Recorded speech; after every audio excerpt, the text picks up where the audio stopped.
Hello, friend. Welcome back to Corktales. It's a pleasure to have you here at my bar today, and I'm gonna make you not one, but two very refreshing cocktails. I'm gonna start with one, a little Moroccan mint julep, which is inspired by a recent trip I took to Morocco to attend a friend's destination wedding in Marrakesh, of all things.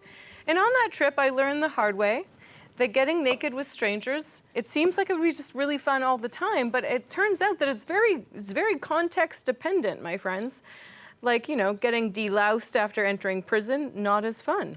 You know, having casual sex with a stranger you just met off Tinder, maybe more fun. Really depends on their performance. But one way that I found out that it is can be a combination of fun, funny, confusing, enlightening experience was when the day of my friend's wedding in Marrakesh, all the women attending the festivities, of course it was a pretty small group given that it was a destination wedding. We went to the hammam in Marrakesh, which is a fantastic experience. It's absolutely beautiful, could not be more relaxing. A hammam is a steam bath, and this place is just absolutely stunning. You have these Moroccan lanterns. People are serving you Moroccan mint tea between treatments, which is the inspiration behind this take on the mint julep I'm preparing for you now. You know, I'm here with women that I've only met once or twice before, aside from the bride. So, you know, it's a little bit awkward. They get to know you. You try to figure out if you have anything whatsoever in common with these people.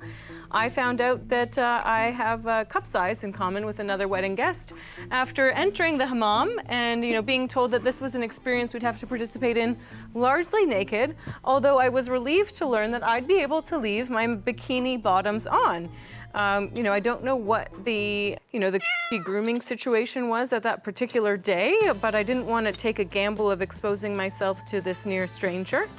And when we get into this room, we meet a very curt woman who would be our masseuse, the provider of our myriad relaxation treatments in the hammam, which is a giant tiled room with beautiful marble slabs that you lounge upon, and then steam enters the room from beneath your marble bed and poaches you like a f***ing lobster. But the woman, the provider of our services, I do not speak Arabic or French, so I'm just a sad little Anglophone with very few talents. But you know, we're having a bit of a difficulty communicating because she doesn't speak English or French, even though this other woman I'm with does speak French, but she makes it clear with a series of hand gestures that my high-waisted bikini bottoms are not the appropriate attire for the hammam, and she just yanks on them. She's like, and just grunts and pulls down my bikini bottoms, and so I'm like, well, I guess we're going in, you know, as naked as the day I was born. And so that was a real treat for this woman I've just met, who was also instructed that her bikini was far too much coverage for such an affair. So now we're just two strangers naked in a room with a woman who proceeds to, what would be the word for this? Like palpate, knead, slap, rub raw our full bodies. It's a full head to toe experience. It's quite intimate, I must admit, as she covers us in some sort of oily substance. So now we're greased up little pigs just sitting in there and ready to become bacon as the steam flows into the room. And we are like, you know, right when you're about to feel like you're gonna pass out at this point because you're not used to this sort of intense heat. So anyway, this woman comes in, she covers us in this oil. Let's see. We're poached. Okay, now we're oily and we're poached, and she comes in, she puts this exfoliating mitt on, and she rubs us raw. I thought my nipples were gonna fall right off, okay? You thought you've had runner's chafe? This was a whole different level of intensity.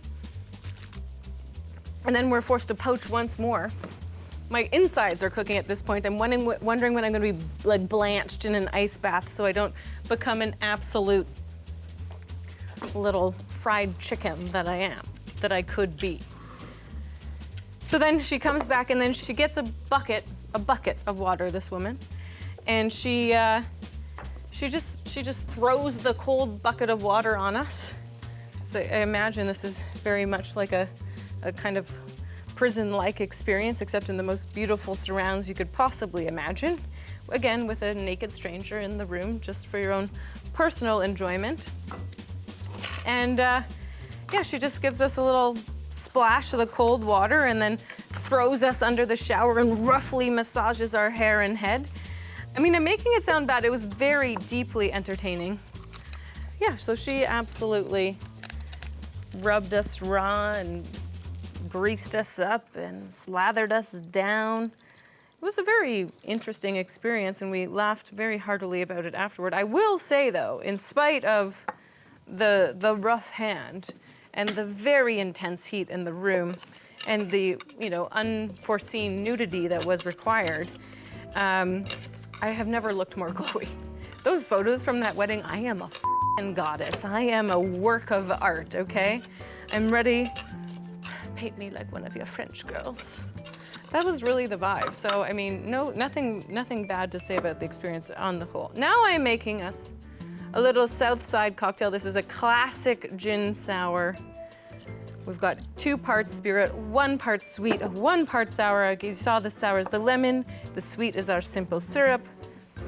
And now I'm going to add my 2 ounces of London dry gin into the concoction. We're going to shake it. As you saw, I muddled 5 mint leaves with the lemon juice, and that's giving us a fantastic herbal note to make this sour all the more refreshing. The Southside has been around since the early 1900s. It may have been named after the Southside neighborhood in Chicago or the Southside Sportsman Lounge on Long Island. It's really hard to say. Some think that it was created at the 21 Club in New York, but that's probably not the case because that club did not open until 1922, and a version of it appears in Hugh Enslin's book in 1916.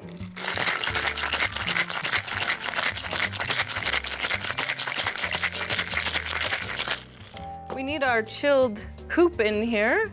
My handy dandy props munchkin is here to provide it for me. Thank you so much. We're gonna fine strain because we don't want any of the parcels of torn mint from our gentle muddling. You don't want to be too rough with the mint because you'll bring out the bitter as opposed to the light and lovely refreshing herbal notes if you go too rough.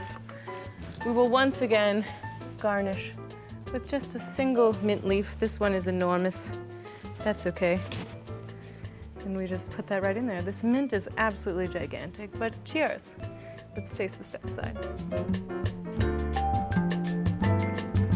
Cheers.